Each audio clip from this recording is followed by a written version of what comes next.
I wonder when the United States and the other nations in the world are going to come together to fight against the genocide of the fascist Israeli government against the Palestinian people.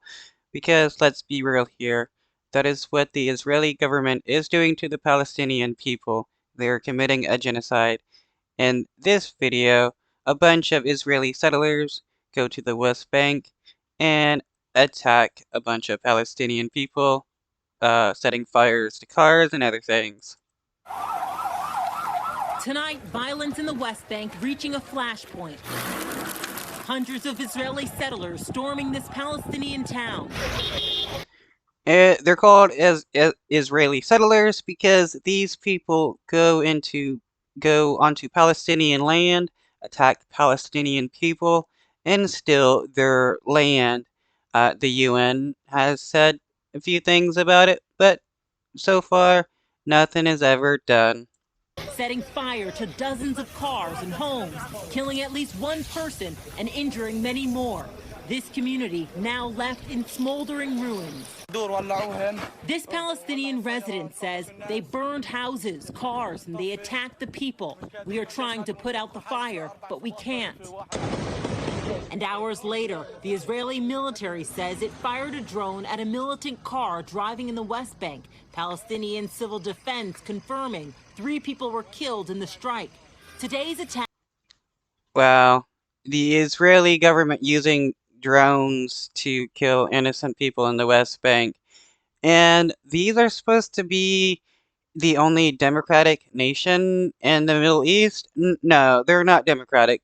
The Israeli government is a fascist authoritarian government. Attacks come after a resurgence of violence in the region. Just yesterday, 4 Israelis, including a teenage boy, were killed by Palestinian gunmen after 2 men opened fire at a gas station and a restaurant in a West Bank settlement. Families still mourning the loss of young lives as the Israeli Prime Minister Benjamin Netanyahu vowed revenge. Yeah, Palestinian people shouldn't be killing innocent Israeli people. But at this point in time, the Israeli people are an occupying military force in on the Palestinian land. So it's basically a free-for-all war.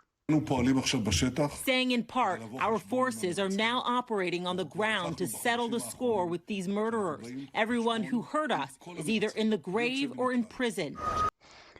Wow.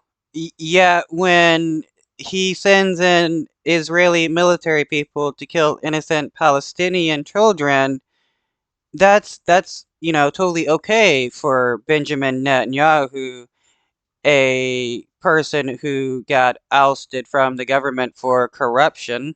The Palestinian militant group Hamas taking responsibility for this attack, saying it was in response to the raid of Israeli forces in Jenin. Earlier this week, the Israeli army using combat helicopters to invade a refugee camp in the area, while troops on the ground stormed the camp with live ammunition, stun grenades, and toxic gas. We could end all this violence if the world actually came together and stopped the Israeli government instead of just giving them a bunch of weapons and money and stuff, knowing full well that it's going to be used to kill innocent Palestinian people. With at least 7 dead and nearly 100 injured, residents here now living in constant fear. This woman saying there is no safe place in the camp. At any minute, there could be a raid. We are afraid for our children to go outside. The U.S. State Department saying today it's, quote, deeply concerned by the situation in the West Bank as the cycle of fighting continues. Megan Fitzgerald. And it will keep continuing until the Israeli government has murdered every last Palestinian people, because that's the plans of the Israeli government. NBC News.